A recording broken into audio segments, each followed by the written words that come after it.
సదుపాయాలను ఎలా ఇంప్రూవ్ చేయాలి, ఇప్పుడున్న సమస్యల్ని మనం వెంటనే ఎలా పరిష్కరించుకోవాలి, అలాగే ఎలాంటి నాయకత్వాన్ని ఇక్కడ డెవలప్ చేయాలి, ఇలాంటి విషయాల మీద దృష్టి పెట్టి చాలా పాజిటివ్గా తెలుగుదేశం పార్టీ ఈ ఎలక్షన్స్ లో పార్టిసిపేట్ చేస్తుంది. అంటే మీరు కేవలం హైటెక్ సిటీ లేదా జుబ్లీ హిల్స్, బంజారా హిల్స్, శంషాబాద్ ఎయిర్పోర్ట్, ఫ్లైఓవర్లు ఇటువంటివి పట్టించుకున్నారు కానీ అసలు మురికివాడల గురించి ఏమాత్రం ఆలోచించలేదు అనేటటువంటి విమర్శ ఉంది కదా.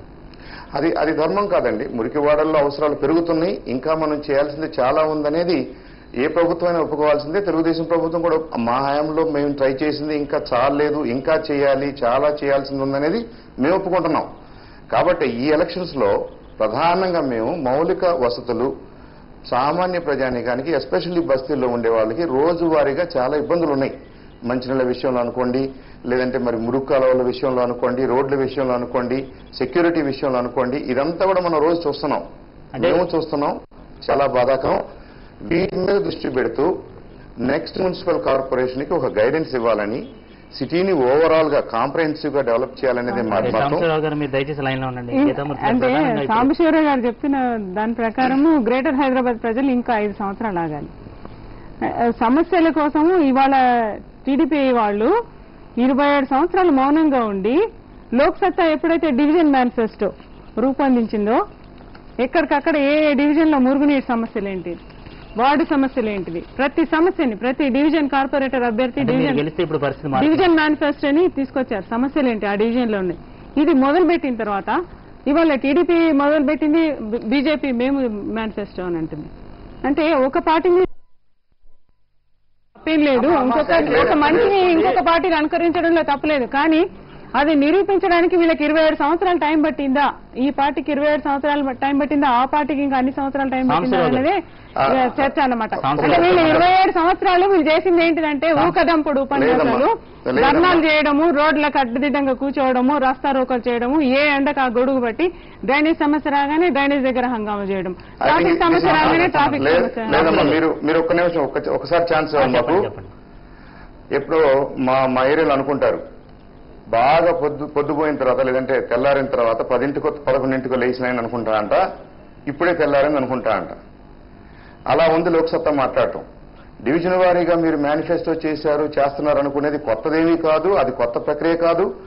తెలుగుదేశం పార్టీ ఎప్పుడు కూడా స్థానిక సమస్యల్ని కూలంకషంగా మనం సేకరించి అభ్యాసం చేసిన తర్వాత, అధ్యయనం చేసిన తర్వాత దాంట్లో ఉన్న సమ్మరీని మనం సిటీ లెవెల్లో మేనిఫెస్టోగా మేము పెడుతున్నాం, కాదంటలేదు. ఈ సిటీ మేనిఫెస్టోకి డ్రైవర్ ఎవరు? మా లోకల్ సమస్యలు, డివిజన్ లెవెల్ సమస్యలు, డివిజన్ లెవెల్లో మేము రాసుకునే రిపోర్ట్స్, అక్కడ అనుకునే మేనిఫెస్టో. మీరేదో ప్రత్యేకంగా పాంప్లెట్లు రిలీజ్ చేస్తున్నారు కాబట్టి అదేదో వినూత్నమైన విధానం అనుకుంటే చాలా పొరపాటు. ఇంకొక ఛాలెంజ్ మీరు ఆలోచించాలి. ఇప్పుడు లోక్సత్తా ఒక్క సీటు గెలిచింది, ఎంతో ప్రామిస్ చేసి జేపీ గారు గెలిచారు.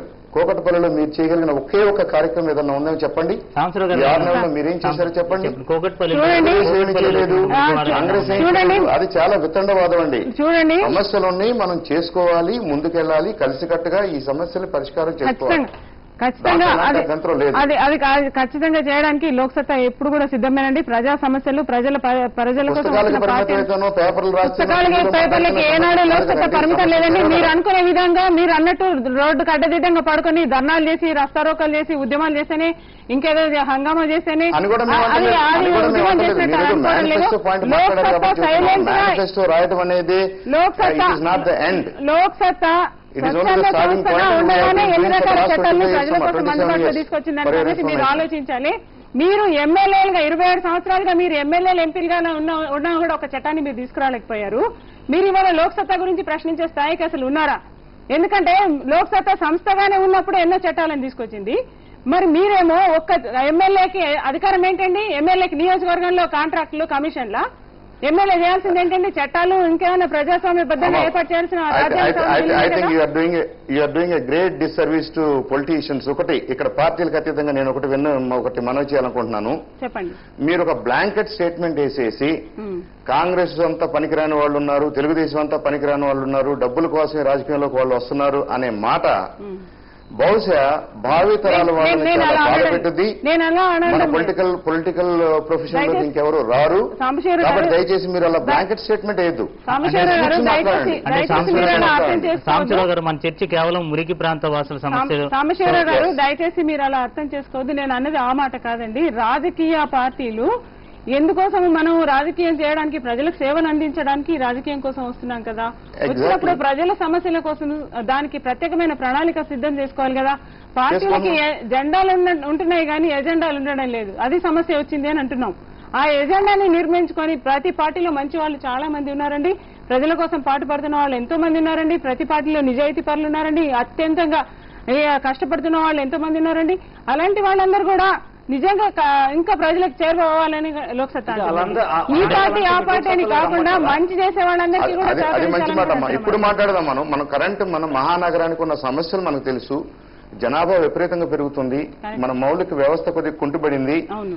వీటన్నిటిని దృష్టిలో పెట్టుకుని ఏం చేస్తే బాగుంటుంది అనేది తెలుగుదేశం తీవ్రంగా చర్చించింది. మా మేనిఫెస్టో ఇవాళ రేపట్లో రిలీజ్ చేస్తాం. మేము కూడా ఇక నుంచి చాలా పాజిటివ్ గా ఈ బస్తీల అభివృద్ధికి, సిటీ అభివృద్ధికి, సిటీకి ఒక ప్రత్యేక స్థానం కల్పించాలి.